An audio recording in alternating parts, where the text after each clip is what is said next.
वफाकी हुकूमत ने कराची के लिए बिजली 51 पैसे फी यूनिट महंगी करने की दरखास्त कर दी। नेपरा में 8 नवंबर को समाअत होगी।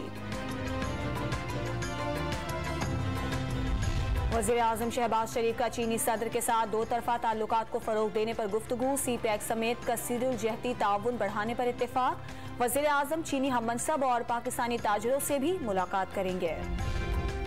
पीटीआई का लॉन्ग मार्च आज गुजरांवाला से 11:30 बजे रवाना होगा। राहवाली के मकाम पर इमरान खान खिलाड़ियों से खिताब करेंगे। इमरान खान शेड्यूल के मुताबिक 10 नवंबर को रावलपिंडी पहुंचेंगे। असद उमर का ट्वीट।